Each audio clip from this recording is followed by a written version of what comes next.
हम देख रहे हैं कि कैसे शैतानी दुष्ट आत्माएं पूरी जगह काम कर रही हैं और सबसे ज्यादा लोग आत्महत्या कर रहे हैं। आत्महत्या कर रहे हैं लोग, और ये इसीलिए भी है कि शायद धर्मियों की प्रार्थना में कमी है। बाइबल में ऐसे लिखा है कि धर्मियों की प्रार्थना के प्रभाव से बहुत कुछ हो सकता है, प्रार्थना के प्रभाव से, और लोग नाश हो रहे हैं, आत्महत्या कर रहे हैं, डिप्रेशन में आकर, चिंता में भर के। परंतु ये रास्ता ठीक नहीं है, ये गलत है।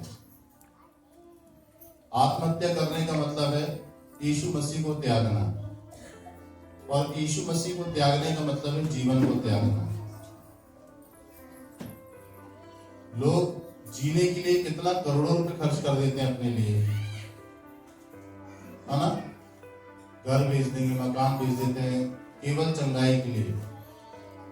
परंतु यहाँ पर एक नेगेटिव शक्तियां भी काम कर रही हैं कि लोग मर रहे हैं, जीवन नहीं चाहते। ये कीमती जीवन प्रभु ने दिया है।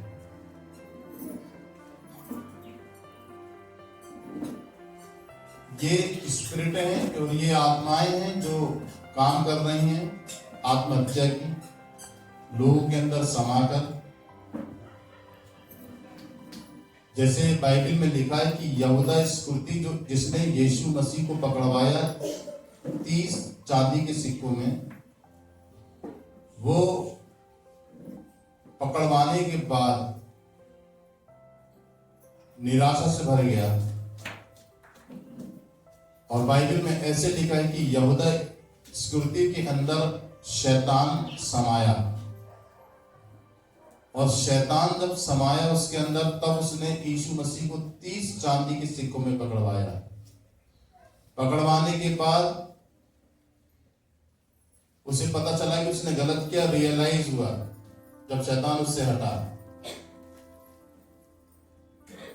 पूरी रीति से शैतान उसके अंदर से हटा नहीं, रियलाइज हुआ कि उसने गलत कर दिया। तो 30 चांदी के सिक्के जिसने उसने लिया था उन्हीं के मुंह पे फेंक दिया, और बोला मैंने निर्दोष व्यक्ति को पकड़वा दिया।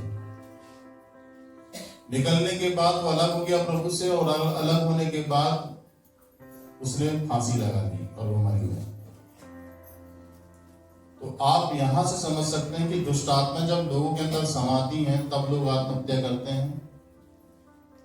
दुष्ट आत्माएं प्रेरित करती हैं उनको पाप कराने के लिए, आत्महत्या कराने के लिए। तो ये जितनी भी मृत्यु की आत्मा पूरे भारत के अंदर, पूरे वर्ल्ड में मंडरा रही है, इसको बांधना है आपको प्रार्थना से, इसको कंट्रोल करना है आपको प्रार्थना से, ताकि लोग नाश ना हो। ये दिसंबर का महीना भी लगेगा, ये साल खत्म होने से पहले देखना कितने लोग खत्म होंगे, आपके पास खबर आएगी। लोग जाएं अपनी नेचुरल मौत से, अपनी नेचुरल मृत्यु से जाएं, आत्महत्या ना करें, बीमारी से ना मरें, एक्सीडेंट से ना मरें। ये सब चीजें परमेश्वर की ओर से नहीं है कि आप बीमारी से मरें, आपका एक्सीडेंट हो जाए, आप आत्महत्या कर लें निराशा में आकर। नहीं, हर व्यक्ति के जीवन में संघर्ष है। किसी के जीवन में कैसा संघर्ष है, किसी के जीवन में कैसा संघर्ष है, किसी के जीवन में बड़ा है, किसी के जीवन में छोटा है। परंतु परिस्थितियों से और संघर्षों से लड़ना सीखना हमको आना चाहिए। और जब तक हम लड़ेंगे नहीं परेशानियों से, संघर्षों से, निराशा से, चिंता से, तब तक हम कैसे एक अच्छे अनुभव को प्राप्त कर सकते हैं, कैसे एक विजय को प्राप्त कर सकते हैं, ये महत्वपूर्ण है। इसीलिए बुज़दिल होते हैं वो लोग जो फांसी लगा लेते हैं, डरपोक होते हैं वो लोग जीवन से डर जाते हैं, घबरा जाते हैं। ऐसा नहीं करना चाहिए। मैंने क्या कहा कि धर्मी जन की प्रार्थना के प्रभाव से बहुत कुछ हो सकता है। हमको प्रार्थना करना है हमारे देश के लिए, इन आत्माओं के लिए, नशे के लिए, बीमारी के लिए, एक्सीडेंट के लिए और आत्महत्या के लिए। ये सब आत्माएं नाश हो। कोई नहीं चाहेगा। मैं सोचता हूं अगर सही रीति से अगर कोई व्यक्ति अपने स्वभाव में हो, अपने आपे में हो, तो वो नहीं चाहेगा मरना जब तक शैतान उसके अंदर समाएगा नहीं। और शैतान समाता इसीलिए है कि वो शैतान की गिरफ्त में है, क्योंकि उसने पाप किया है, उसने आज्ञा तोड़ दी परमेश्वर की और परमेश्वर से वो दूर हुआ, तब शैतान उसको पकड़ता है। परमेश्वर के साथ रहने वाले, यीशु मसीह के साथ चलने वाले, उसके उपस्थिति में रहने वाले लोगों के बीच में शैतान काम नहीं करता। बोलिए हालेलुया। इसीलिए अपन को ये बात समझना है, ठीक है। दूसरा, पहली जो मृत्यु है वो है संसार में जाने की। दूसरी जो मृत्यु है, आप अपने शरीर को छोड़कर मर जाते हैं, आत्मा आपकी बाहर निकल जाती है।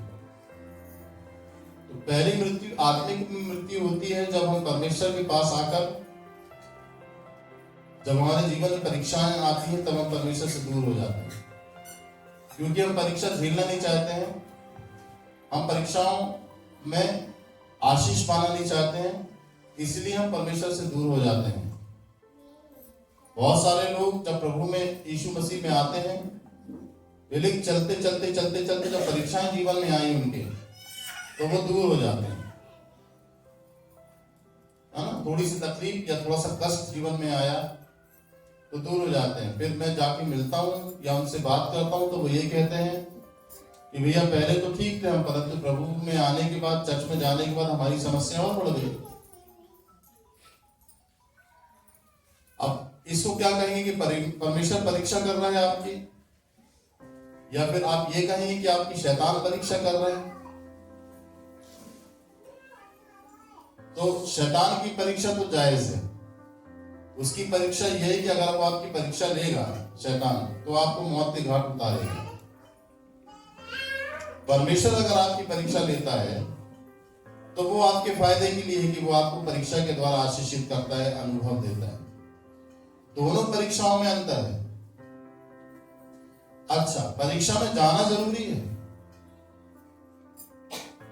तो फिर हम इसी बात को नहीं समझ पाते हैं कि अगर हम प्रभु में आए, अगर हमारे ऊपर संकट आ गया, दुख आ गया, तो इसे हमें आनंद की बात समझना है। कुछ लोग बिल्कुल नकारात्मक बात को ले लेते हैं कि प्रभु में आने के बाद हमारे जीवन में और कष्ट आ गया। नहीं, बाइबल में ऐसे लिखा है, जो डाली यीशु मसीह में बनी रहती है उसको वो काटता है और छांटता है ताकि वो और फल लाए। प्रभु में आने के बाद प्रभु का काम आपके जीवन में काटना छांटना है। वही जब काटाई छटाई जब होती है तो दुख होता है, दर्द होता है, तो वो दर्द कटाई छटाई की। इसलिए यीशु मसीह ने यूहन्ना रचित सुसमाचार उसके 15 अध्याय में कहा कि जो डाली मुझ में है और फलती है, परमेश्वर उसे काटता है और छांटता है, और जो नहीं फलती उसे वो काट डालता है, अलग कर देता है। तो हम प्रभु में आए, प्रार्थना करना सीख गए, आराधना करना सीख गए, अब आगे बढ़ रहे हैं। ये फल लाना है, धीरे धीरे अब हम फल ला रहे हैं। आराधना सीख गए, गाने सीख गए, प्रार्थना करना सीख गए, ठीक है, चंगाई पा लिए, आशीषित हो गए, ये फल लाना है।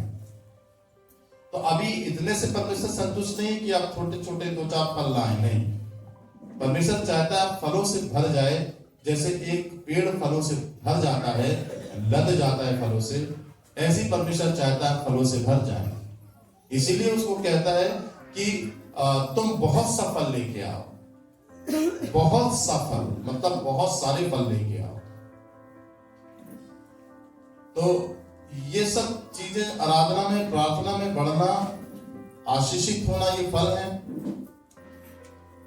और जब फल लगे तो ये फल बढ़ना चाहिए। और अगर इस बीच में यदि किसान या माली पेड़ को छांटता है कि उसमें सही तरीके से फल आए, सही तरीके से वो बढ़े, तो इसमें कोई बुराई नहीं है, बहुत अच्छी बात है कटाई छटाई। जब तक मसीह जीवन में चलते समय दुख ना आए तो वो मसीह जीवन नहीं है। कैसे आप अनुभव कर सकते हैं कि आप परमेश्वर में हैं? और सुन लीजिए, अगर सब कुछ अगर हमारे जीवन में अच्छा होने लगे, सब कुछ हमारे जीवन में अच्छा होने लगे और संकट दुख परेशानी ना हो, तो इसमें संदेह रहता है, इसमें संदेह यह रहता है कि पता नहीं हम मसीह में हैं या नहीं हैं, या सही तरीके से चल रहे हैं या नहीं। इसीलिए यदि मसीह में आने के बाद अगर हमारे जीवन में तकलीफें आती हैं तो ये सब अच्छी बात है। इससे पता चलता है कि हम मसीह में हैं। मसीह में आने के बाद, चर्च में आने के बाद, यीशु को ग्रहण करने के बाद यदि आपके जीवन में कष्ट है, दुख है, मुसीबत आते हैं, तो इससे ये पता चलता है कि आप मसीह में हैं। कैसे समझे इसे? 30 साल की उम्र में उसने बपतिस्मा लिया यरदन नदी में, यूहन्ना बपतिस्मा देने वाले से। बपतिस्मा देने वाले से बपतिस्मा लेने के बाद पानी से बाहर आया, पवित्र आत्मा उसके ऊपर उतरा, यीशु मसीह के ऊपर। और बाइबल में ऐसे लिखा है कि पवित्र आत्मा उसे जंगल में ले गया। कि कैसे लिखा है कि इब्लीस से उसकी, शैतान से उसकी परीक्षा हो। परीक्षा एग्जाम देने के, एग्जाम वो दे नहीं सकता। वो पास था, वो पास है, वो पास रहेगा, उसे फेल नहीं कर सकता कोई। उसके बावजूद भी यदि प्रभु की सामर्थ को पाने के बाद, प्रभु की उपस्थिति में चलने के बाद, परमेश्वर में रहने के बाद यदि पवित्र आत्मा उसको परीक्षा में लेके जा रहा है, तो फिर पवित्र आत्मा आपको भी परीक्षा में लेकर जाएगा। अगर उसने 40 दिन 40 रात जंगल के अंदर परीक्षा में विजय पा ली, तो उसकी अंडरस्टैंडिंग से आप भी विजय पा लेंगे शैतान और संकट और परीक्षाओं के ऊपर। बोलिए आमीन। समझ रहे हैं कि नहीं? इसी रीति से अय्यूब की भी परीक्षा हुई। जबरदस्ती कुरैदा परमेश्वर ने, सुनो, कुरैदा अय्यूब के विषय में शैतान को परमेश्वर ने कुरैदा, परमेश्वर ने अय्यूब, शैतान से पूछा तू कहां से आ रहा है? बोलता पृथ्वी से डोल डाल के मैं आ रहा हूं। शैतान ने थोड़ी ना कहा अय्यूब के विषय में, या शैतान ने थोड़ी ना पूछा अय्यूब के विषय में। परमेश्वर कहता है कि क्या तू मेरे दास अय्यूब को जानता है? क्या तू मेरे दास अय्यूब को जानता है? बोला हाँ, मैं जानता हूं तेरे दास अय्यूब को। परंतु उसने नहीं बोला कि मैं उसको छेड़ूंगा या परीक्षा लूंगा। परमेश्वर कहता है तुझे मालूम हो कितना धर्मी और कितना खरा है? फिर शैतान बोलता है हाँ मुझे मालूम है वो धर्मी और खरा है। वो इसलिए खरा है क्योंकि तूने उसकी चारों तरफ बाड़ा लगाया है आशीषों का, सुरक्षा का। बोले हाँ मालूम है। बोले वो तूने बाड़ा लगाया उसके चारों तरफ, इसलिए वो तेरी जय जयकार कर रहा है। बोले फिर? बोले बाड़ा हटा दे, बाड़ा हटा और देख।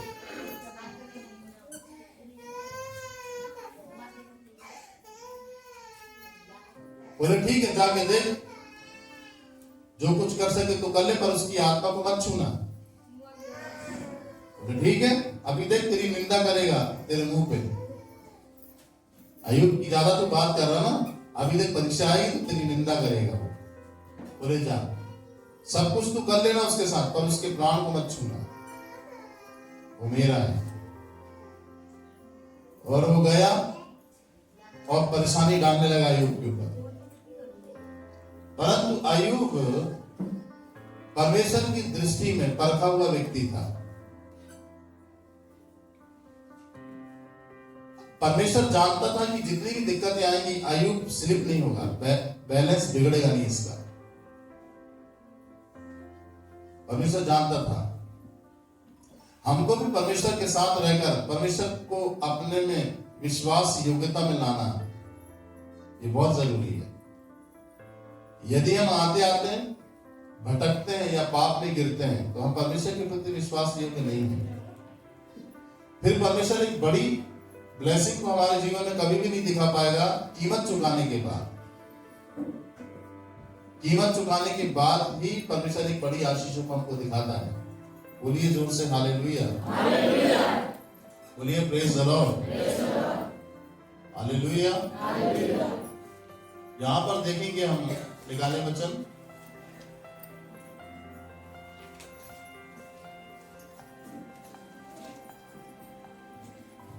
याकूब पहला अध्याय उसकी 13 और 14 आयत को पढ़िए जोर से।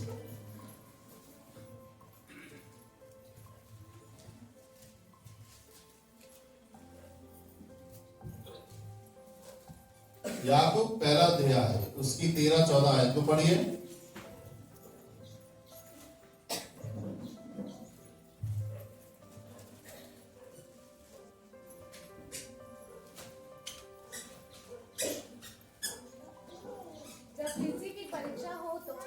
जब किसी की परीक्षा हो तो वे यह ना कहे कि मेरी परीक्षा परमेश्वर की ओर से होती है, कि मेरी परीक्षा परमेश्वर की ओर से होती है। बस एक मिनट रुकना। अरे ऐसा क्यों हो गया, हम प्रभु में आए और हमारे साथ प्रभु ने ऐसा कर दिया, प्रभु ने हमारे साथ वैसा कर दिया, ये दुख हमारे ऊपर टूट गया। देखो प्रभु तो सबको चंगा कर रहे हैं और हमें नहीं कर रहे। प्रभु सबको आशीषित कर रहे हैं, हमें नहीं कर रहे। प्रभु कुछ भी नहीं कर रहा है, ये याद रखना है आपको। प्रभु कुछ भी नहीं कर रहा है। आगे बढ़िए। क्योंकि ना तो किसी बातों से परमेश्वर की परीक्षा हो सकती है, ना तो किसी बातों से परमेश्वर की परीक्षा हो सकती है, और ना वे किसी की परीक्षा आप करता है। ना बाइबल में लिखा है ना वे किसी परीक्षा आप करता है। आगे। परंतु प्रत्येक व्यक्ति अपनी ही अभिलाषा से खिंचकर और फंसकर परीक्षा में पड़ता है। बस अब देखिए, उसने हैज लगाई नीली हरी हैज लगाने के बाद उसमें डालियां बढ़ने लगी, अलग अलग तरीके से इधर उधर जाने लगी। तो अब कैंची से वो काटेगा कि नहीं काटेगा कि सही लेवल पर खूबसूरत लगे। जड़ से तो उखाड़ नहीं रहा है वो कि जड़ से उखाड़ के फेंक दे, नहीं, उसको हैज को सुंदर बनाना है, इसीलिए वो कटाई छटाई करेगा। उसकी परीक्षा का मतलब यह है कि आपको सुंदर बनाए। इसीलिए ऐसे लिखा है बाइबल के अंदर, प्रत्येक व्यक्ति आग से नमकीन किया जाएगा। किससे नमकीन किया जाएगा? उसने कहा ना कि तुम पृथ्वी के नमक हो। तो नमक का स्वाद आपके अंदर कैसे आएगा? आग से। आग क्या प्रभाव डालती है? जलाती है ना, जलता है अपनी आग से। तो प्रभु में आने के बाद जो प्रभु की तरफ से जो परीक्षाएं हैं, तकलीफें हैं, वे हमको आशीषित करने के लिए, उद्धार दिलाने के लिए, अनुभव दिलाने के लिए और आत्माओं को बचाने और हमको ऊंचा उठाने के लिए परीक्षाएं होती हैं। इसीलिए ये जो परीक्षा की बात याकूब कर रहा है, ये वो परीक्षा की बात नहीं कर रहा है याकूब कि आप पाप में गिर गए तो ये आपकी परीक्षा परमेश्वर ले रहा है। पाप में गिराकर परमेश्वर आपकी परीक्षा नहीं लेगा। अधर्म में फंसाकर परमेश्वर आपकी परीक्षा नहीं लेगा। अपराध में फंसाकर आपकी परीक्षा परमेश्वर नहीं लेगा। ये सारे काम शैतान के हैं। ऐसे कैसे ले लेगा परमेश्वर? पाप में गिराए और आपकी परीक्षा ले? नहीं। जब उसने आदम की वाटिका के अंदर आदम और हवा को बोला कि तुम सारे फल को खाना, परंतु आदम की बारी के बीच में जो अच्छे और बुरे ज्ञान का वृक्ष, उसका फल है जो, उसको तुम मत खाना। देखिए, पाप से भी उजागर कर रहा है। जिस दिन तुम उसे खाओगे उस दिन तुम मर जाओगे। आप समझिए, ये योजना नहीं थी कि परमेश्वर की तुम पाप करो और उस फल को तुम खा लो। नहीं, क्लियर कर रहा है, परंतु उसने देखा कि फल देखने में मनभाव है और खाने में चाहने योग्य है। ये अभिलाषा है। ये क्या है? अभिलाषा। खींचता है वो खींचता है आपको अपनी तरफ। शैतान खींचता है। जैसे परमेश्वर अपने वचन की डोरी से आपको अपनी तरफ खींचता है, वैसे शैतान भी आपके अंदर अभिलाषा को पैदा करके आपको अपनी तरफ आकर्षित करता है। जब आप आकर्षित होते हैं, कैसे? कपड़े की दुकान में गए, साड़ी खरीदी और दिखाइए ना भैया, उसने दूसरी साड़ी दिखाई और दिखाइए ना भैया, उसने तीसरी चौथी, एक सी साड़ी महंगी से महंगी रख दी, आपको पसंद नहीं आ रही और निकाली ना तो और निकाला उसने। ये थोड़ा सा चड़क धड़क वाली है, अच्छी है, ये कितने की है? इतने की, ठीक है, ये पसंद आ रही है। फिर वो भी बोलेगा, अरे दीदी बहुत अच्छा सिलेक्शन करा आपने, ये तो सिर्फ मेरे पास एक ही पीस पड़ा हुआ था। हाँ, और एक ही पीस पड़ा हुआ था, इसे ले जाओ, ये तो आखिरी पीस है, तो सब चले गए। इतने की थी और मैं इतने की दे रहा हूं मैं। शैतान की नीति को समझिए। और आप उसकी बात में आए और आपने क्या किया? उसको ले लिया। तो यहां पर एक अभिलाषा काम करती है कपड़ों को खरीदने की। ये बात नहीं कह रहा हूं मैं कि आप अच्छे से अच्छा नहीं पहने, नहीं, अच्छे से अच्छा पहनिए आप, परंतु एक बात कर रहा हूं अभिलाषा की। बोलिए हालेलुया, बोलिए प्रेज द लॉर्ड। तो आकर्षित करना, आकर्षण में डालना और आपको खींचना। उसने देखी कि फल देखने में मन भाव है और खाने में चाहे नहीं योग्य है। अब जब उसके अंदर से अभिलाषा जागी, उसको खींच लिया उसने। माइंड को डाइवर्ट करना, माइंड को डाइवर्जन में लाकर खड़ा करना, यह शैतान की सबसे जबरदस्त योजना होती है मनुष्य के जीवन में। वो दिमाग को घुमाता है, वो दिमाग को आकर्षित करता है, आंखों के द्वारा वो पाप को लेकर आता है आपके अंदर। बोलिए हालेलुया, बोलिए प्रेज द लॉर्ड। इसीलिए आपको इसी बात को कह रहा है कि परमेश्वर पाप के द्वारा आपकी परीक्षा नहीं लेगा कि आपको पाप में गिरा दे और आपकी परीक्षा ले, नहीं। वो स्वयं आपकी गलती से आप गिरे हो, और जो स्पिरिटें, जो श्राप और जो बंधन काम कर रहे हैं, वो वहां पर मौजूद है और वो काम कर रहे हैं, जिसके चलते आप गिर रहे हैं। तो ये है स्वयं की व्यक्तिगत। मुझे नहीं खाना है गुटखा, मैं छोड़ना चाहता हूं, परंतु जब मैं गुटखा नहीं खाया तो अंदर से हुड़क लग रही है। अंदर से क्या लग रही है? हुड़क। ये अभिलाषा है, गुटखा मांग रही है, मूड बना नहीं। पास्टर ने बोला था सौंफ डाल लेना, तो सौंफ से मजा नहीं आ रहा, क्या करें, तब गुटखा नहीं। पास्टर ने बोला था दारू नहीं पीना, मौसम्मी का जूस पी लेना। अब मौसम्मी का जूस पी तो ले, परंतु माहौल बनता नहीं है पीने के बाद। दारू पीने के बाद माहौल बनता है माइंड में, क्या करूं।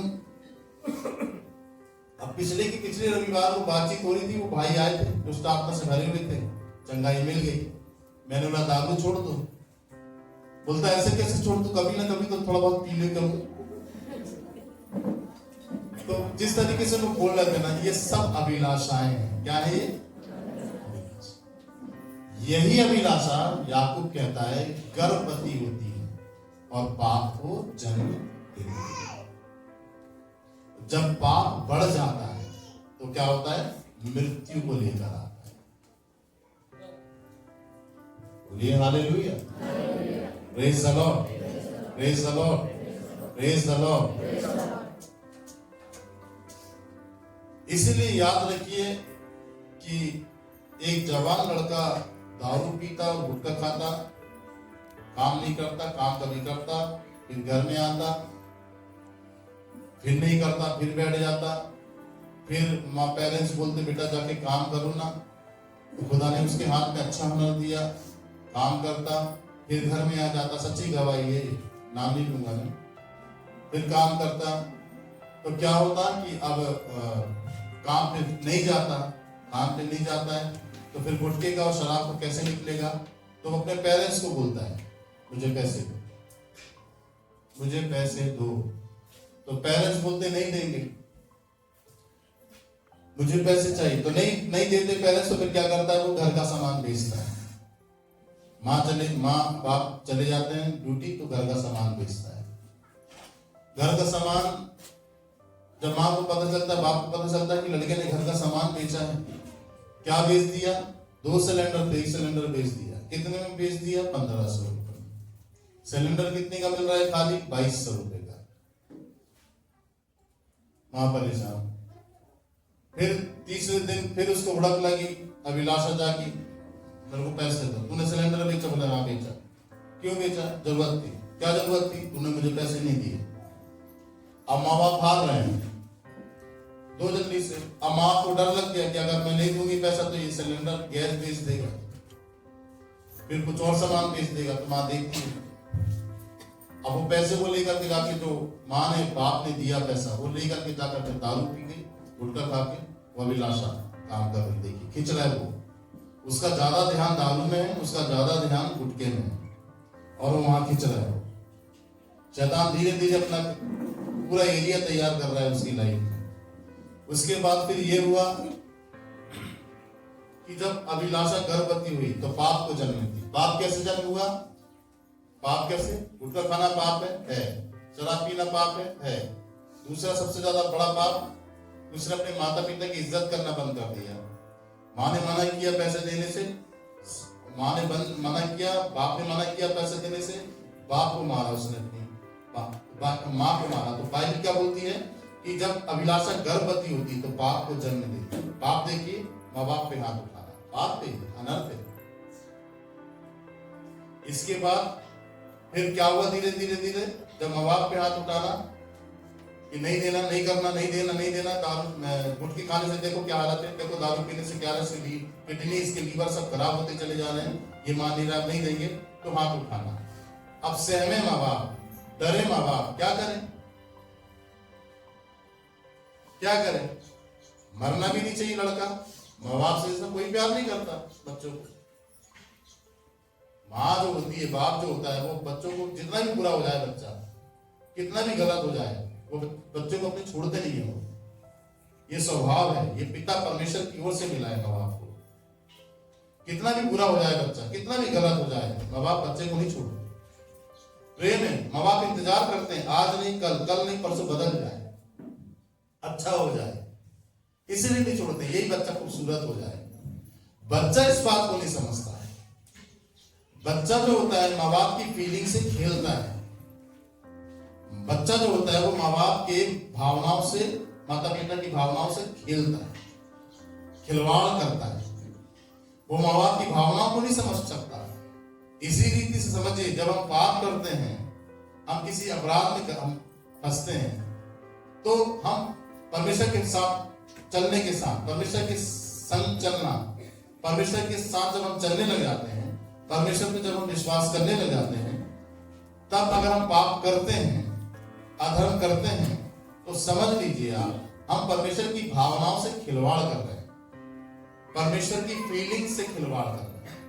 हम परमेश्वर की भावनाओं को नहीं समझ पा रहे हैं कि परमेश्वर, बाइबल में से लिखा है कि परमेश्वर की दया तुझे मन फिराने का अवसर देती है। ऐसी माता पिता की दया बच्चों को मन फिराने का अवसर देती है। माता पिता इसलिए नहीं तरस खा रहे हैं कि तुम और दारू पियो, तुम और गुटखा खाओ। माता पिता इसलिए तरस खा रहे हैं कि तुम मन फिराओ, तुम एक अच्छे बेटे बन जाओ। बोलिए जोर से हालेलुया, बोलिए प्रेज द लॉर्ड। अब बच्चा मानेगा नहीं, वो तो पीना है, फिर हाथ उठाना माता पिता पे, है ना? ये सबसे अनर्थ काम। जबकि 10 आज्ञा में से एक आज्ञा है कि तू अपने माता पिता का आदर कर। सुन लीजिए, उसके बाद जब बात नहीं बनी, हाथ भी उठा के देख लिया, तो अब करे तो करे क्या? तो फिर वो उसको लगता है कि अगर उस समय उससे बात करो कि भाई तुम ऐसा क्यों कर रहे हो, तो फिर वो एक ही बात बोलेगा, मैं अपने जीवन से परेशान हो गया, क्या करूं, मेरी मुझे कोई समझते नहीं। तुझे कैसे समझे कोई कि तुझे दारू पीने के लिए जो पैसा दे वो तुझे समझता है, तो ये कहना चाहता है, कैसे समझे? बोले नहीं मुझे कोई नहीं समझता। तो भाई तुझे समझे कैसे? तू क्या चाहता है? तू दारू क्यों नहीं छोड़ रहा है? तू गुटखा क्यों नहीं छोड़ रहा है? तू पाप करना क्यों नहीं बंद कर रहा है? तू बार बार पाप में क्यों गिर जा रहा है? तू बार बार अधर्म में क्यों फंस रहा है? बार बार तू अपराध में क्यों पकड़ा जा रहा है? देख, गिरना ठीक है, हर आदमी गिरता है, पर गिर के उठना ठीक है, गिर के पड़े रहना ठीक नहीं है। उठ जा भाई, तेरे माँ बाप की आशा तुझ पर लगी हुई है। जैसे अंत समय तक बच्चों, माँ बाप की आशा अपने बच्चों पर लगी रहती है, ऐसी इससे बढ़कर परमेश्वर की आशा हम पर लगी रहती है कि हम गिर के उठ जाएं। बोलिए जोर से हालेलुया, बोलिए प्रेज़ द लॉर्ड। अभी क्या हुआ? ऐसे सैकड़ों केस में देख रहा हूं, मध्य प्रदेश, महाराष्ट्र और यूपी के अंदर, जब वो हार गए, बाप गर्भवती हुए और मृत्यु को जन्म दिया। बाप गर्भवती होकर किसको जन्म दे रहे हैं? मृत्यु को। आखिरकार लड़की ने क्या किया? कमरे के अंदर बंद किया अपने आप को और चुन्नी डाली और फांसी लगा दी। माँ बाप जब वो जिंदा था तब भी रोते थे। अब ढेर सारे आंसू अपने माँ बाप के आंखों में देकर चला गया और एक ऐसी याद छोड़ गया कि वही बच्चा जिसको माँ ने अपनी गोद में खिलाकर, पाल पोस के, दूध पिलाकर बड़ा किया, जिससे उम्मीदें जुड़ी कि ये लड़का हमारे लिए कुछ काम करेगा, हमारा नाम रोशन करेगा, और सबसे बड़ी बात, ये हमारा वंश होगा, इससे हमारा वंश चलेगा। और आखिरकार क्या हुआ? लड़का खाता। माँ बाप की पूरी इच्छाओं पे पानी फिर गया भविष्य की। दोनों बुढ़े बुढ़िया अकेले हो गए। पूरी जिंदगी घर का चिराग बोलते तो बुझ गया, पूरा घर अंधेरा करके चला गया। ऐसे ही जब हम परमेश्वर की आज्ञाओं को तोड़ते हैं, मरोड़ते हैं, उससे विद्रोह करते हैं, तो उसके क्षेत्र में हम अंधकार छोड़कर जाते हैं। वो भी रोता है,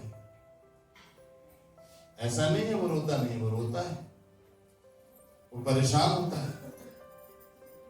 उसकी पूरी कोशिश रहती है कि हम बच जाएं, उसके राज में चले जाएं, यीशु मसीह को, उसके पुत्र को ग्रहण कर लें, उसके साथ जिए।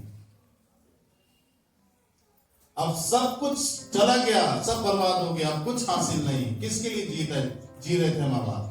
माँ बाप का सपना था शादी करेंगे, इसके बच्चा होगा तो अपने पोतों को खिलाएंगे गोद में। जब एक माँ अपने बच्चों को देखती है, जब एक पिता अपने बच्चों को देखता है ना, तो उनको जब आंगन में खेलता हुआ देखता है तो उनकी उम्र और बढ़ती है, वो और तंदुरुस्त होते हैं कि अपने बच्चों को देख रहे हैं। और बाइबल की प्रतिज्ञा भी है कि तू अपने नाती पोतों का कुशल देखने पाएगा। बोलिए आमीन।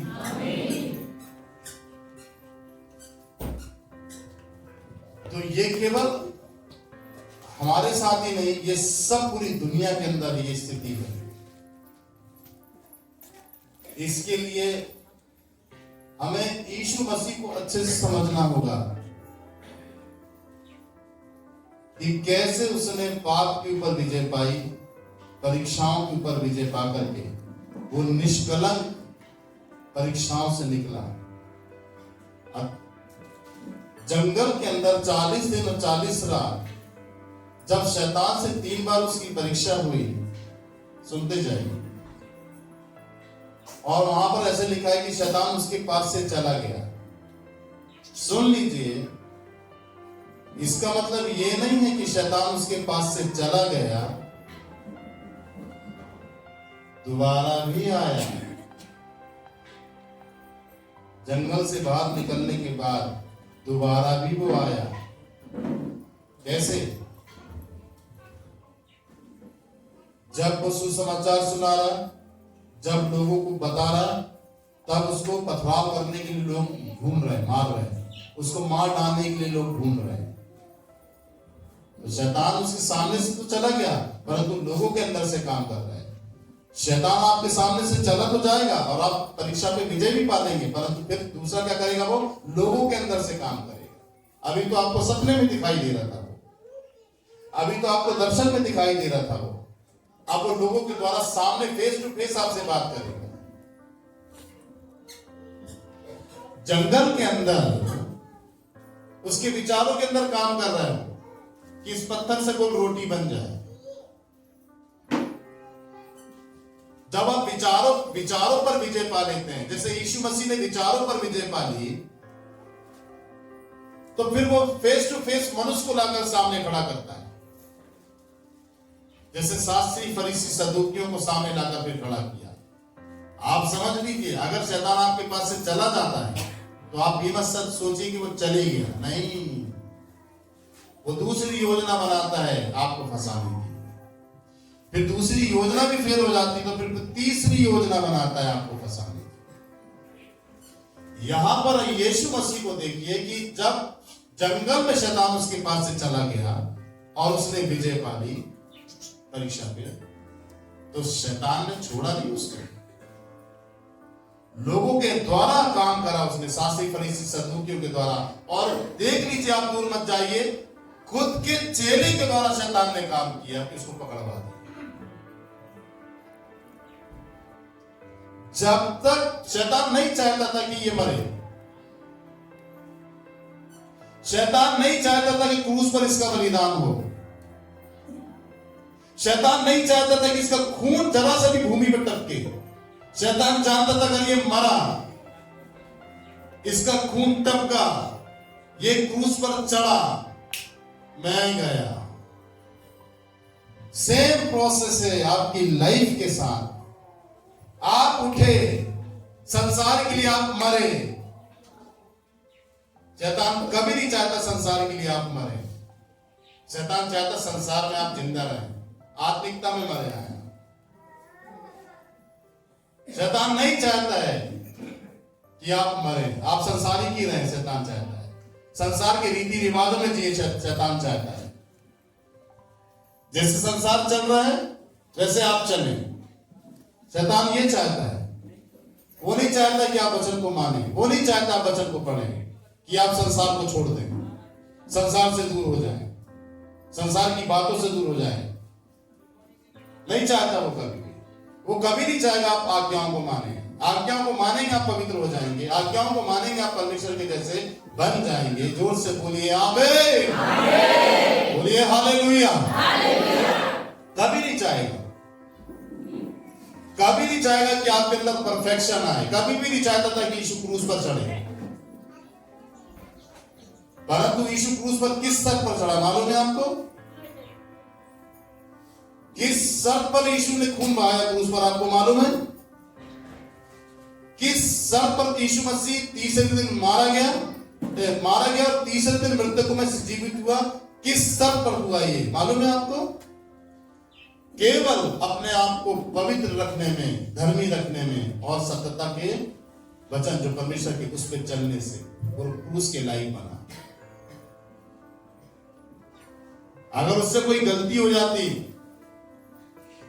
जब वो बोल रहा था कि सारा वैभव मैं तेरे को दे दूंगा, यीशु मसीह को शैतान कहता है, क्योंकि संसार के ऊपर शैतान का कंट्रोल है। इसीलिए तो वो कह रहा है कि मैं सारा वैभव तुझे दे दूंगा, तो एक बार झुककर मुझे दंडवत करे। परंतु यीशु मसीह किसी भी प्रकार की लालच में, किसी प्रकार के लोभ में नहीं आया। बोले नहीं, तू अपने प्रभु परमेश्वर की परीक्षा मत कर, उसी को प्रणाम कर, वचन में लिखा है। समझिए उसकी नीति को। अगर आप के विचारों से अगर वो हट गया, सपनों में आना उसने बंद कर दिया, तो वो मनुष्य के द्वारा आएगा।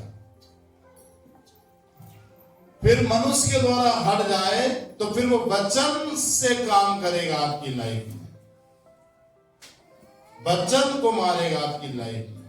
अब आप बोलोगे क्या करो, वचन के तो विरोध में जा नहीं पाऊंगा मैं। बहुत ज्यादा मसीह में वचन को पढ़ना और पवित्र आत्मा की सामर्थ को पाना, तभी हम सॉलिड अंडरस्टैंडिंग से चल पाएंगे मसीह के साथ। नहीं तो थोड़ा सा भी कमजोर हुए वो फट से उस कड़ी को पकड़ेगा और वो अटैक करेगा। बोलिए जोर से हालेलुया, प्रेज द लॉर्ड। केवल निर्दोषता के कारण, केवल पवित्र होने के कारण, केवल सच्चाई के कारण उसको क्रूस मिली कि वो सब मानव जाति के लिए, मेरे और आपके लिए उद्धार का कारण ठहर गया। केवल उद्धार का कारण ही ठहरा वो। अगर आप सोचेंगे कि मेरे लिए यीशु मसीह उद्धार का कारण है, केवल यीशु मसीह मेरे लिए छुटकारे का कारण है, नहीं। अगर उसने परीक्षा पे विजय पाई है तो परीक्षा में वो आपको विजय देने में सामर्थी है। बोलिए आमीन। अगर उसने परीक्षा से वो निकला है तो आपको भी निकाल सकता है परीक्षाओं से। बोलिए हालेलुया। इब्रानियों 2 अध्याय उसके 18 को पढ़िए जोर से और देखिए क्या लिखा है यहां पर। इब्रानियों 2:18,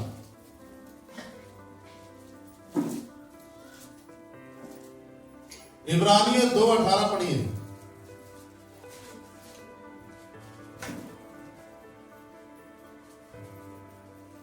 क्योंकि उसने परीक्षा की दशा में दुख उठाया। हाँ, क्योंकि जब उसने परीक्षा की दशा में दुख उठाया तो वह उनकी भी सहायता कर सकता है। हाँ, जिनकी परीक्षा होती है। हाँ, वह उनकी भी सहायता कर सकता है जिसकी परीक्षा होती है। अगर आपकी परीक्षा हो रही है तो प्रभु ने परीक्षा पर विजय पा ली है, आपको भी परीक्षा से वो निकालेगा। बोलिए हाथ उठाकर आमीन। बोलिए प्रेज द लॉर्ड। इब्रानियों 4:15 पढ़े जोर से। क्योंकि हमारा ऐसा महायाजक नहीं जो हमारी निर्बलताओं में हमारे साथ दुख ना हो सके। हाँ, देखिए यहां पर लिखा है क्योंकि हमारा ऐसा महायाजक नहीं जो हमारी निर्बलताओं में हमारे साथ दुखी ना हो सके। जी, वरन वह सब बातों में हमारे समान परखा तो गया। वरन वह सब बातों में हमारे समान परखा तो गया, तो भी निष्पाप निकला। हाँ, तो भी क्या निकला? निष्पाप। यीशु क्या निकला? यीशु क्या निकला? निष्पाप। निष्पाप मतलब कोई भी पाप उसके अंदर नहीं। ऐसे ही हमको भी सिद्धता की ओर बढ़ना है कि हमारे अंदर भी कोई पाप नहीं हो। बोलिए आमीन। ऐसे ही हमारे अंदर भी कोई पाप नहीं हो।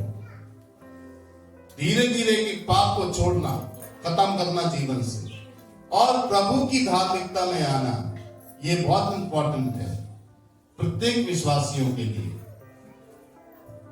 इसीलिए देखिए यहां पर लिखा है क्योंकि हमारा ऐसा महायाजक नहीं जो हमारी निर्बलताओं में हमारे साथ दुखी ना हो सके। इसका मतलब हमारा महायाजक कौन है? बोलिए महायाजक। महायाजक मतलब हाई प्रीस्ट है ना। हमारा महायाजक कौन है? यीशु मसीह। हमारा महायाजक कैसा है? हमारे साथ दुखी होता है, हमारे साथ रोता है। अगर हम परेशान हैं तो वो भी परेशान है। बोलिए आमीन।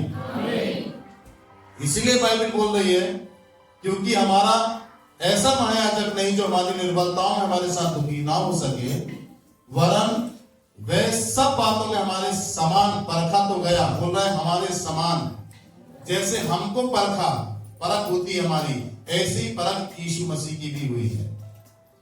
परखा तो गया तो भी निष्पाप निकला। अगर हम परखे जाएं किसी भी चीज में तो हमको निष्पाप निकलना है किसी भी हालत में। बोलिए आमीन। चलिए अब जोर से मेरे साथ बोलिए, अपना हाथ उठाओ और बोलिए आमीन। बोलिए हालेलुया। मेरे पीछे बोलिए, इसीलिए आओ एक साथ बोलना है, जोर से अंगीकार करो। इसीलिए आओ हम अनुग्रह के सिंहासन के सामने, हम अनुग्रह के सिंहासन के निकट या बांध कर चलें कि हम पर दया हो और वे अनुग्रह पाएं जो आवश्यकता के समय हमारी सहायता करे। बोलिए, आवश्यकता के समय मेरी सहायता करे। तो आमीन। फिर से बोलिए, इसीलिए आओ मैं अनुग्रह के सिंहासन के, मैं अनुग्रह के सिंहासन के या बांध कर चलूं कि मुझ पर दया हो और मैं अनुग्रह पाऊं जो आवश्यकता के समय हमारी सहायता करे।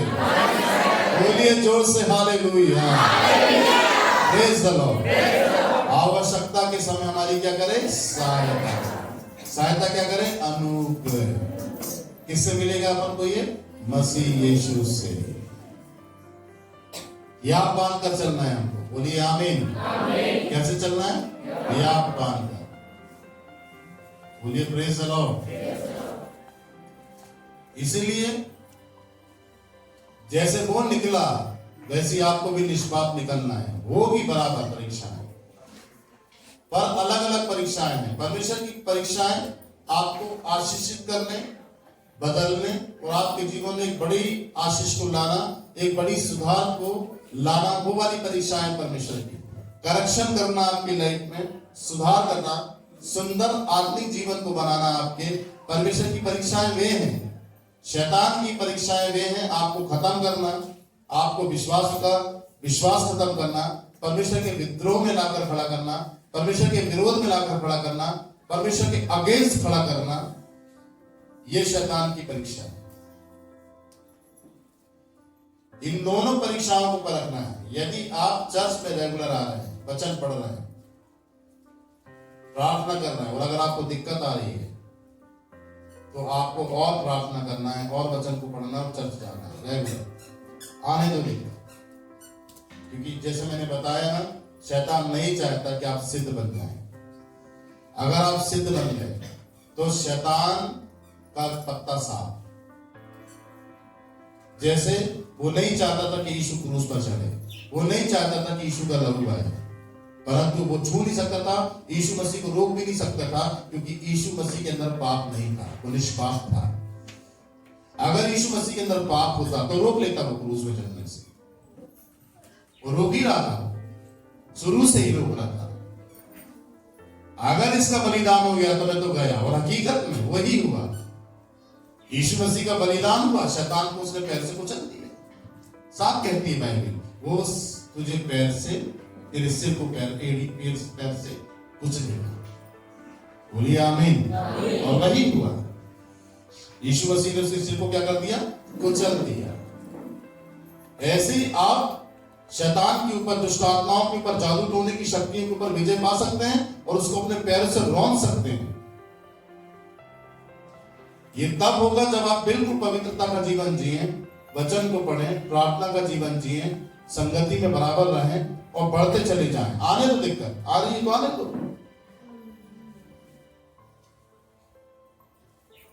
दिक्कत आ रही है, आने दो। बहुत सारे सुझाव आएंगे, बहुत सारी ऐसी बातें आएंगी, बहुत सारी चीजें, बहुत सारे लोग खड़े होंगे सुझाव देने के लिए,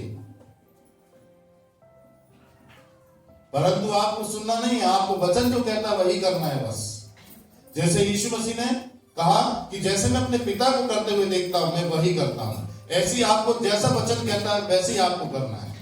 जब वो बोल रहा है कि मैं अपने पिता को जैसे देखता हूं वैसे ही मैं करता हूं, तो आप किसको देखेंगे? उसके वचन को। वचन जैसे कहता है आपको वैसे ही करना है, वचन जैसे कहता है आपको वैसे ही जीना है, वचन जैसे कहता है आपको वैसे ही चलना है। तब आपके ऊपर पाप की प्रभुता नहीं होगी। बोलिए आमीन। पाप पर क्या पाली है आप? विजय पाली है। और देखिए कितना बड़ा काम हुआ। नहीं चाहता था क्रूस पर चढ़े, क्रूस पर चढ़ गया, बलिदान हो गया, खून बहा, सारी मानव जाति के लिए छुटकारे का कारण बन गया। ऐसी आपको भी परमेश्वर ऊंची महिमा में खड़ा करेगा कि बहुत सारे लोगों के लिए आप आशीष का कारण बन जाए। इसीलिए किसी को मत देखिए, इधर मत देखिए, उधर मत देखिए कि ये उठे ये करे। एक परिवार से मुलाकात हुई तो मैंने पूछा कि आप लोग कैसे हैं? बोले हम लोग पास्टर बहुत खुश हैं। मैंने बोला अच्छा, बहुत अच्छी बात है, खुश रहना चाहिए और खुशी मिले आपको। प्रेयर लाइफ कैसे चल रही है आपकी? पत्नी कहती है पास्टर मैं बात करना चाहती हूँ आपसे। मैंने बोली पति भी था, बच्चे भी थे। बोले घर के अंदर केवल मैं ही प्रार्थना करती हूँ, ना मेरे आदमी को चिंता है प्रार्थना करने की, ना मेरे बच्चों को। बस ये तो थाली लेकर प्लेट लेकर खाने का इंतजार करते हैं कि कब खाना बना के दें। ये संतुष्ट है मुझसे किस किस बात में कि मैं प्रेयर करती हूं तो इनको संतुष्टि मिलती है कि तेरी प्रेयर हो गई तो हम लोग सबकी प्रेयर हो गई। और अगर तू नहीं करी प्रार्थना तो किसी ने नहीं करी प्रार्थना। तो मेरा हस्बैंड नहीं बैठते, बिल्कुल नहीं, बच्चे नहीं बैठते, बिल्कुल नहीं। उनको ये लगता है कि मैंने प्रार्थना कर ली तो सबने कर ली। तो ये चीज थोड़ा सा आप बताओ। तो मैंने बोला ये तो गलत है। तो फिर जब यीशु मसीह आएगा तो मेरी बहन कोई उठाई जाएगी तो रह जाएंगे, क्योंकि इनकी प्रेयर लाइफ नहीं है, ये तुझ पर डिपेंड है। फिर प्रार्थना में कर लेती हूँ, बोले प्रार्थना करने के बाद जब उठती हूँ तब बोलते हैं अब खाना मिलेगा, अब खाना देंगे। पूरा गलत सिस्टम। आखिरकार क्या हुआ? परिवार के अंदर विद्रोह हो गया, परिवार टूट के टुकड़े टुकड़े हो गया। माँ बाप की आज्ञाकारिता, माँ बाप के विरोध में चला गया परिवार और श्राप मिल गया और अलग हुए वो परिवार मेरी आंखों के सामने। अगर पति भी प्रार्थना का जीवन जीता, पत्नी भी प्रार्थना करती, बच्चे भी प्रार्थना करते, मिल के प्रार्थना करते, तो कितना जबरदस्त परिवार होता। कभी टूटता नहीं टूटता। बोलिए हालेलुया, बोलिए praise the Lord, praise the Lord. क्योंकि वहां वो चीज नहीं थी जो चीज प्रभु देना चाह रहा था। मैंने बोला भाई, पति के द्वारा परिवार के अंदर आशीषें आती है। पति लीडर होता है। जैसे इब्राहिम के द्वारा पूरी कौम में आशीष आई, सारे के द्वारा नहीं आई, इब्राहिम के द्वारा पूरी कौम में आशीष आई। ऐसे पति मेन होता है, आदमी मेन होता है। उस बात को पता नहीं उन्होंने समझा कि नहीं समझा, मुझे नहीं मालूम। और अभी मुझे मालूम भी नहीं कि आगरा में वो कहाँ रह रहे हैं, मेरा कोई कांटेक्ट नहीं, मैंने खत्म कर दिया। वो इसीलिए कि बस यही थोड़ा सा कुछ दिक्कतें थी जिससे वो एक बार एक चिट नहीं किया। तो एक ये भी कंडीशन है, यदि अगर पत्नी प्रार्थना कर रही है तो पति को अलग से और प्रार्थना करना पत्नी से ज्यादा। फिर बच्चों को देखना, माँ बाप को, कि माँ बाप प्रार्थना करें तो बच्चे ऑटोमेटिकली प्रार्थना में बैठना शुरू करेंगे। बच्चों को बोलने की जरूरत। बोलिए जोर से हालेलुया। शैतान ने ऐसी परीक्षा डाली घर के अंदर कि वो परीक्षा में फंस गए और पाप में गिर गए। मैं देख रहा हूं अपनी आंखों से वो पाप कर रहे हैं। मैंने उनको हटाया, बोला ऐसा मत करो। कुछ बोलना नहीं चाहूंगा मैंने उनको हटाया, अलग किया। मैंने ऐसा मत करो, गलत कर रहे हो आप जाओ यहां से, ये गलत है। तो आप समझ सकते हो इस बात को। इसलिए पूरा परिवार यूनाइट हो। अब 7 लोग प्रार्थना में बैठे, एक लड़का आंख खोल के सबको देख रहा है। 6 लोगों की आंखें बंद। शैतान जिसकी आंख खुली उसी के पास आ गया, बोला तू पड़ गया है, तेरा ध्यान प्रार्थना में नहीं है। बोला हाँ, मेरा ध्यान प्रार्थना में नहीं है। क्या चाहता है तू, बोल।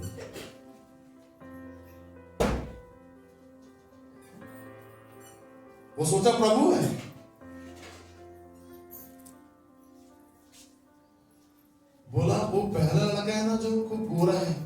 सुंदर है, जिसकी आंखें बंद है, जो लीड कर रहा है आराधना को।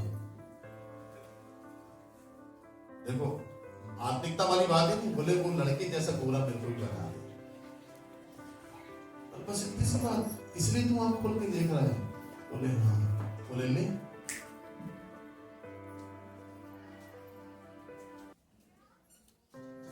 दूसरे बोले, तीसरे के पास आया वो भी ले, चौथे के पास आया वो भी ले, छठवें के पास आया उसका भी मन के अंदर डायवर्जन। बोले अब इनको तूने सबको गोरा बना दिया है ना छठे वाले से, तो तू अब एक काम कर, इनको फिर से काला कर दे। बोलिए हालेलुया। अब बाकी जो 6 लोग थे वो तो एक मन एक चित थे, परंतु 7वां अलग था। परिवार के अंदर परिवार अगर एक मन एक चित नहीं होगा ना, तो ब्लेसिंग्स बराबर नहीं मिलेगी, किसी को बरकतें बराबर नहीं उतरेंगी, आशीषें लेवल की नहीं आएंगी घर में। परिवार के अंदर अगर डाइवर्जन है तो ब्लेसिंग्स बराबर नहीं उतरेगी, कम उतरेगी, वो नहीं। एक लेवल की ब्लेसिंग्स परिवार के अंदर उतरे, सामर्थ उतरे, अभिषेक काम करे और भरपूरी से आशीष घर के अंदर आए, वो परमेश्वर देता है जब परिवार एक मन एक चित होता है। बोलिए आमीन, आमीन, बोलिए हालेलुया। इसीलिए निरंतर की आपकी परीक्षा ना हो, प्रभु में आए। फिर से सुन लीजिए, एक बहन मेरे पास फ्रीगंज में सेवा थी मेरी, अच्छी सेवा सिंधियों के बीच में। जब 2012 में आया था तो 2015 तक 2016 तक मैंने मेरी पत्नी ने काम किया वहाँ फ्रीगंज के अंदर। आप जाएंगे तो एक बहुत बड़ी बस्ती है, वहां पर हमने चर्च लगाना स्टार्ट कर दिया था। वहां से बहुत लोग आते थे, परंतु सताव जब हुआ था शमशाबाद में कुछ पास्टरों का, तो वो पूरी न्यूज में खबर आई थी आगरे के अंदर, तो वो पूरा काम बंद हो गया, वहां पर हमारा जाना बंद हो गया। नहीं तो हम जाते थे, सताव होने के बाद सताव वहां भी बढ़ने लगा था, तो हमने बंद किया। वहां एक लक्ष्मी नाम की बहन आती थी चर्च में, पहली बार आई, परमेश्वर ने हील किया उसको, वो चंगी हो गई, विश्वास जाग गया उसका। बोले अब मैं प्रार्थना में रहूंगी, प्रार्थना करूंगी। खूब प्रार्थना में जीवन जीने लगी, वचन को पढ़ने लगी, बराबर चर्च आने लगी, भेंट देने लगी। टोरेंट वाले आए, उसके घर में वीडियो बनाया, पूरे मोहल्ले का वीडियो बनाया और उसके घर की लाइट काट के चले गए। उसके घर में अंधेरा 1 महीने से, वो बता नहीं रही कि 2-3 संडे उसने आना बंद कर दिया। मैंने बोला आना, मैं परेशान हुआ, मेरा ये बहन रेगुलर आती थी, आना क्यों बंद कर दिया? मैं अपनी पत्नी को लेके हम लोग उससे घर गए। घर में जैसी गए, बैठाया उसने, हम बैठे, पर वो विद्रोह में आ गई। जैसे कहती है इससे अच्छा था कि मैं चर्च नहीं जाती। मैं काय के लिए प्रभु से जुड़ी, जो मेरे जीवन के अंदर, मेरे घर के अंदर अंधकार ले आया। मेरा तेरे जीवन के अंदर क्या अंधकार आ गया? बोले मेरी लाइट काट के चले गए और 25 लाख रुपए का बिल बता के गए। पास्टर जी ऐसा होता है क्या चर्च में जाने से? अच्छा, तो बाजू में एक बहन खड़ी थी, वो बहन बोलती है तूने सच्चाई नहीं बताई है पास्टर जी को, इसकी सच्चाई नहीं मालूम है आपको। मेरा बहन क्या सच्चाई है? बोले पूछो ना आप इससे। बोले यही सच्चाई है कि मैं जब से चर्च गई, परेशानी आई, दिक्कत मेरे ऊपर शुरू हो गई। 1 हफ्ते से टोरेंट वाले चक्कर लगा रहे थे और लाइट काट के चले गए। बोले आकर ऑफिस में बिल भर। तो मैंने बोला बहन कोई ना कोई कारण होगा, लाइट क्यों काट के गए तेरे घर की? अरे साफ साफ बता ना क्या बात है? अरे साफ साफ भाई साहब ये वाली बात है कि चोरी की लाइट जलाती थी, इसकी लाइट काटी। 25 साल से लाइट नहीं कटी मेरी, मैं चर्च से जाने लगी तो मेरी लाइट कट गई। तो प्रभु नहीं चाहेगा कि तुम चाहे कि चोरी की लाइट जला? जब प्रभु को तो बुला रही है अपने घर में, प्रभु तेरे घर में आ रहा, तो प्रभु ने देखा गलत कर रही है, प्रभु तुझे बचा रहा है। आज तो 25 लाख है, कल 25 करोड़ कहां से देती तू? फिर उसको झंझोरा पवित्र आत्मा ने, दिमाग खुला, साइलेंट हो गई। मैंने बहन, तेरे घर की अगर लाइट कट गई, तू चोरी की लाइट जलाती थी, चोरी करने से प्रभु ने तुझे बचाया और लाइट कटवा दिया, क्या गलत किया? उसके मन के अंदर कोई प्रश्न नहीं, अब कोई झगड़ा नहीं, चुप। तो मेरा प्रभु ने सही किया गलत किया? बोली सही किया। आप समझ रहे हो मैं क्या कहना चाह रहा हूं? इसी बात से आप आकलन करो अपने जीवन का कि आप कहां पर सही और कहां पर गलत और कहां पर आप प्रभु को दोष लगा रहे हैं, प्रभु क्या सुधार लेकर आने वाला है, इससे पता करो। मैंने बोला अब जा प्रार्थना कर, तेरा बिल माफ होगा और लाइट, मीटर वाली लाइट, मीटर लगवा, टोरेंट वालों को मीटर लगा और जितना भी बिल आया 200, 300, 400, 500 रुपए बिल ईमानदारी से भरा। बोलिए आमीन, हालेलुया। अब आप सुनिए, कर देना जरूरी है क्या? यीशु मसीह पतरस से कहता है, बोला मांग तो नहीं, बोले मांग रहे ना, ये कर लगेगा। बोले ठीक है जा, बोले एक काम कर, बंसी ले, पानी में डाल, जो पहली मछली निकलेगी उसको पकड़ना, उसके मुंह में सिक्का होगा, उससे तेरा और मेरा कर चुकाना। जब वो खुद पृथ्वी पे आ करके अपना टैक्स ईमानदारी से भर रहा है, तो हमको भी ईमानदारी से नहीं चलना पड़ेगा? बोलिए, बोलिए आमीन। हाथ उठाइए और आमीन बोलिए, बरकतें आपकी हैं। बोलिए हालेलुया। और परमेश्वर ने उसको निकाला, खुश कर दी। इसी तरीके से आज बिजली सही चल रही, परंतु कहीं ना कहीं कटौती होगी, कहीं ना कहीं किसी बात की कमी हमारे जीवन में होगी। हमको जांचना है कि हम परीक्षा में पढ़ रहे हैं, धस रहे हैं। अब यही जो परीक्षा होगी, धीरे धीरे क्या होगी? अभिलाषा गर्भवती होगी और फिर पाप को जन्म देगी। पाप कैसे जन्म लिया?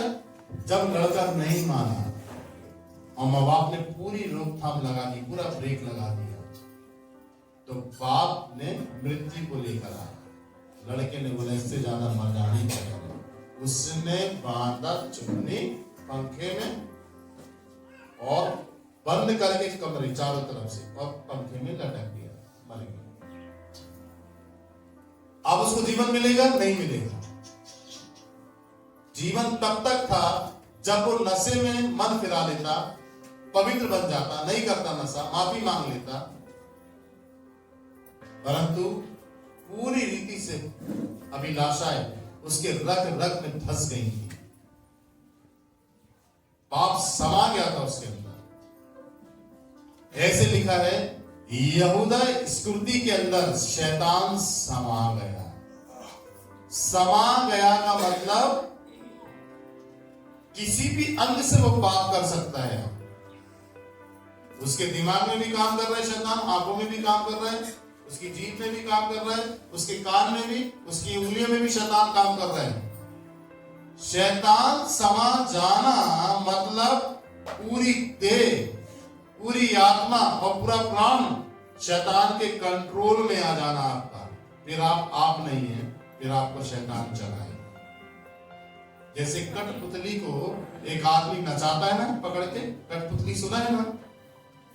कठपुतली को जब नचाता है उंगलियों में रखकर, ऐसे फिर शैतान के कंट्रोल में आते हैं। तो शैतान हमें पाप में गिराता है, पाप में नचाता है, गिरते हैं, पूरा कंट्रोल शैतान का। परंतु परमेश्वर के जब हम हाथों में आ जाते हैं, हाथ उठाकर बोलिए आमीन। जब हम परमेश्वर के हाथों में आ जाते हैं, तो परमेश्वर हमें पवित्रता में और अपनी धार्मिकता में और उसकी सिद्धता की ओर लेकर चलता है। हाथ उठाकर बोलिए आमीन, बोलिए आमीन, प्रेज द लॉर्ड। आखिरी वचन निकाल लीजिए, इब्रानियों 12:4। इब्रानियों 12:4 पढ़िए तो जरा जोर से।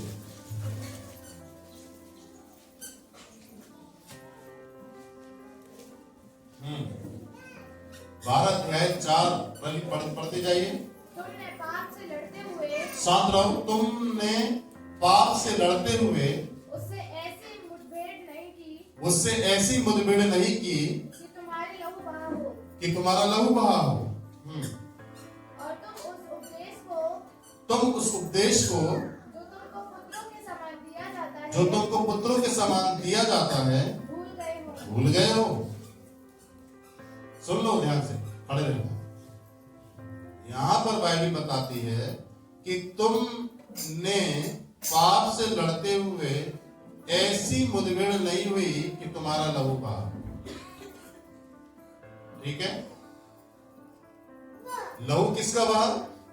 यीशु मसीह का। किससे लड़ा वो? पाप से। किससे लड़ा? किसका लहू बहा? पाप से हमारा लहू बहता है क्या? नहीं। वो कहता है ऐसा लहू नहीं बहा। उसका कतरा कतरा बह गया। उसके शरीर में एक भी खून नहीं था।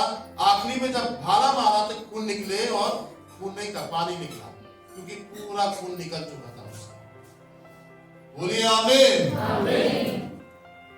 आगे पढ़िए। हे मेरे पुत्र प्रभु की ताड़ना को हल्की बात ना जान। अगर बिजली कट गई तो ये हल्की बात नहीं है, ये ताड़ना है। ताड़ना दे रहे परमेश्वर, अंधेरे में रह तू क्यों जलाई चोरी की बिजली? ताड़ना दे रहे परमेश्वर, क्यों कर रहा है पाप? छोड़ इसे। ताड़ना दे रहे परमेश्वर, क्यों कर रहा है अधर्म? छोड़ इसे। क्योंकि कुरिन्थियों की किताब में लिखा है कि प्रभु ताड़ना देकर, प्रभु हमारी ताड़ना करके क्या करना चाहता है? हमें क्या करना चाहता है? देख लें, निकाले पहला कुरिन्थियों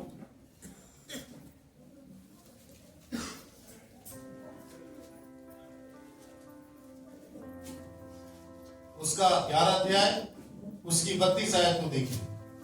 पहला कुरिन्थियों 11 अध्याय 32 आयत को देखिए, पढ़िए। परंतु प्रभु हमें दंड देकर हमारी ताड़ना करता है, इसलिए कि हम संसार के साथ दोषी ना ठहरने पाए। बोलो आमीन। वो हमें तकलीफ दे रहा है। संसार चोर है। तू भी बिजली की लाइट जला रही है, तू भी चोर है। नहीं चोर होगी तू। अब बिजली का बिल ईमानदारी से भरना है, मीटर नया लगवाना है। प्रभु नहीं चाहता कि संसार के साथ दोषी ठहरे वो भी, और हमारे साथ भी प्रभु हम नहीं चाहता कि प्रभु हम संसार के साथ दोषी ठहरे। संसार के साथ गिने जाए हम नहीं। हमें परमेश्वर ने संसार से क्या कर दिया है? अलग कर दिया है। बोलो आमीन। उसी को निकाल लीजिए इब्रानियों, पढ़िए 12 5 भी ऐसे पढ़िए।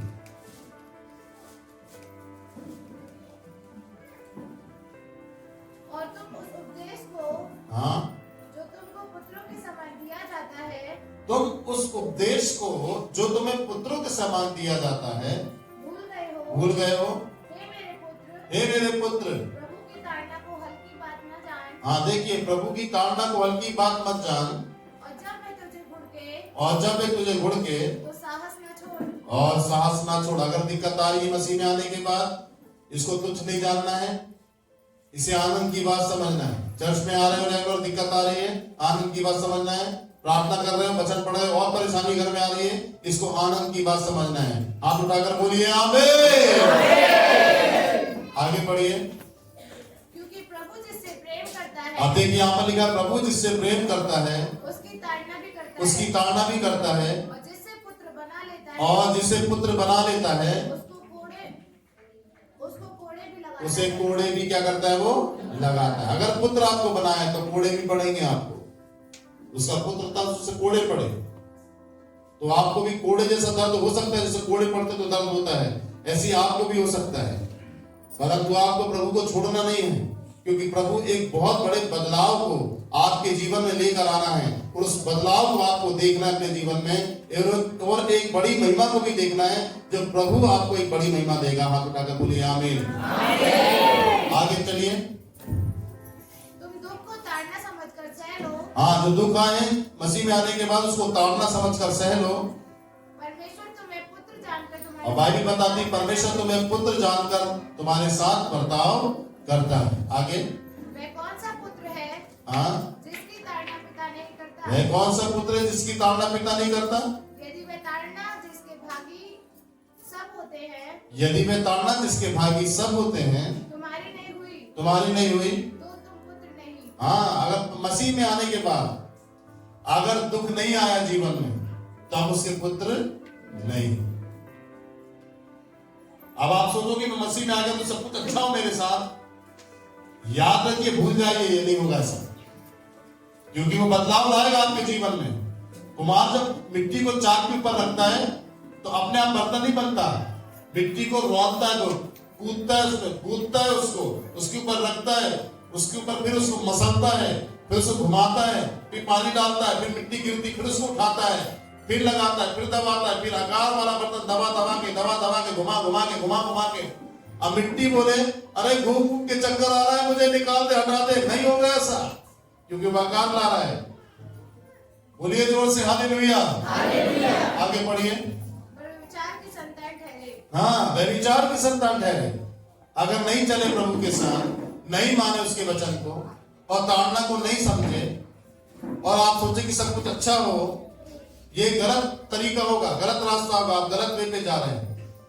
आपको दुख उठाना, मसीह में आने के बाद तकलीफें जो आती है उनको ग्रहण करना और उसको ताड़ना समझकर ग्रहण करना कि प्रभु की तरफ से ताड़ना है कि मेरे परिवार के अंदर एक बदलाव लाए, मेरे परिवार के अंदर एक खुशियां लाए, वो सब कुछ बाद में होगा। आगे, फिर जबकि हमारे शारीरिक पिता भी, हाँ, जबकि हमारे शारीरिक पिता भी हमारी ताड़ना किया करते हैं और हमने उनका आदर किया, तो क्या आत्माओं के पिता के क्या आत्माओं के पिता के और भी अधिक न रहे, आगे, जिससे हम जीवित रहे।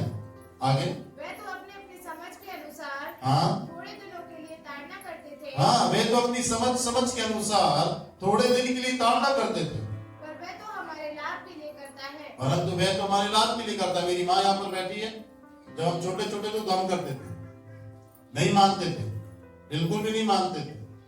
तो हमारे पापा जब आते थे घर में, मेरे फादर, मेरी माँ को बोलते थे बिल्कुल खाना नहीं बनेगा किसी के लिए। हम 4 बहन भाई थे और किसी को खाना नहीं दिया गया, हम भूखे। माँ के पास जा रहे हैं तो माँ ने बोली, पापा ने मना किया खाना नहीं बनेगा। क्यों नहीं बनेगा? क्योंकि तुम चारों सही नहीं हो, तुम्हें अधीनता में आना है, आज्ञाकारिता में आना है।